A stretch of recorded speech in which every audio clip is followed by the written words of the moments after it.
కోటప్పకొండ తిరునాళ్లపై మాజీ ఎమ్మెల్యే గోపిరెడ్డి శ్రీనివాసరెడ్డి చేసిన ఆరోపణలు టీడీపీ శ్రేణులు తీవ్రంగా ఖండించారు. టీడీపీ ఆఫీసులో జరిగిన మీడియా సమావేశంలో ఎమ్మెల్యే అరవింద్ బాబుపై మాజీ ఎమ్మెల్యే గోపిరెడ్డి శ్రీనివాసరెడ్డి చేసిన ఆరోపణలను కొట్టిపారేసి ఎదురుదాడి చేశారు. కోటప్పకొండ తిరునాళ అనేది గతంలో ఎన్నడూ లేని విధంగా మన ప్రీతమ నేత డాక్టర్ చదలవాడ అరవింద్ బాబు గారు ఏ విధంగా నిర్వహించారో నర్సాపేట ప్రజానీకం ప్రతి ఒక్కళ్ళు ఈ తిరునాళ్ళ గురించి చాలా గొప్పగా మాట్లాడుకుంటున్నారు.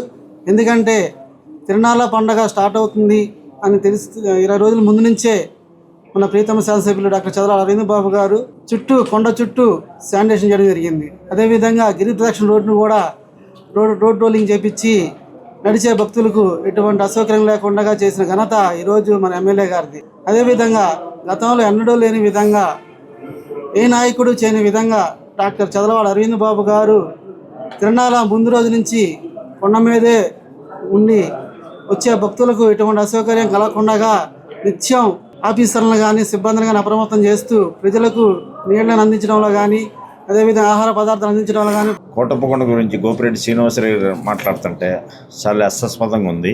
గోపిరెడ్డి శ్రీనివాసరెడ్డి గారు కోటప్పకొండ మీరు ఏం అభివృద్ధి చేశారు? అభివృద్ధి చేయకుండానే అన్ని కోటప్పకొండ మీద దోచుకున్నారు.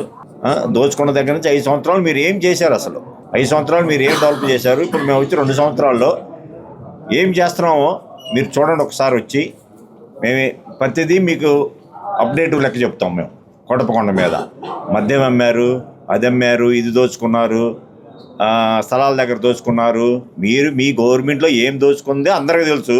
నువ్వు ఏదేదో మాట్లాడితే ఎట్లా? అరవింద్ బాబు గారి మీద గురించి గోపిరెడ్డి గారు అరవింద్ బాబు గురించి మాట్లాడటం మంచిది కాదు, పద్ధతి కాదు. నిన్న గౌరవ మాజీ శాసనసభ్యులైనటువంటి గోపిరెడ్డి శ్రీనివాసరెడ్డి గారు అరవింద్ బాబు గారి మీద కోటప్పకొండ తిరునాళ్ళ సందర్భంగా కొన్ని వ్యాఖ్యలు చేయడం జరిగింది. ముఖ్యంగా మీరు బస్టాండ్ని కోటప్పకొండ నుంచి కిలోమీటర్ దూరం ఎందుకు పెట్టారని చెప్పి గోపిరెడ్డి శ్రీనివాసరెడ్డి గారిని నిన్న మాట్లాడుతూ విమర్శించడం జరిగింది. గోపిరెడ్డి శ్రీనివాసరెడ్డి గారు ఇవాళ ప్రజలు మన నర్సరాపేటకు సంబంధించిన మన నియోజకవర్గానికి సంబంధించిన ఇవాళ రాష్ట్రంలో కానీ మరీ ముఖ్యంగా దేశంలో ఎక్కడికి వెళ్ళినా ఇవాళ కోటప్పకొండకు వచ్చిన జనాన్ని చూసి సుమారు 20 లక్షల నుంచి 25 లక్షల మంది జనాభా ఊహించని రీతిలో ఇవాళ కోటప్పకొండ తిరునాళ్ళకు వచ్చి జయప్రదం చేయడమే కాకుండా ఎక్కడికి చూసినా కోటప్పకొండకు వచ్చిన తెలంగాణ నుంచి వచ్చినా లేకపోతే రాయలసీమ నుంచి వచ్చినా ప్రతి ఒక్క భక్తుడు కూడా ఈరోజు దర్శనం చేసుకున్నాం. శుభ్రంగా కొండ మీద ప్రతి ఒక్క సదుపాయాలు మంచినీళ్ళు కానీ అల్పాహారం కానీ బిస్కెట్ ప్యాకెట్లు కానీ ప్రతి ఒక్క సౌకర్యం బాగా కల్పించారు. ఈ సంవత్సరం బాగా దర్శనం జరిగింది. అందులో కూడా మొట్టమొదటిసారిగా కోటప్పకొండకి ఆన్లైన్లో టికెట్ దర్శనం పెట్టడం తిరుపతి టైప్లో ఇక్కడ కూడా పెట్టినందుకు ప్రజలు హర్షిస్తున్నారు. ఈరోజు చదలవాడ అరవింద్ బాబు గారిని అభినందిస్తున్నారు ఈరోజు ప్రజలు మొత్తం.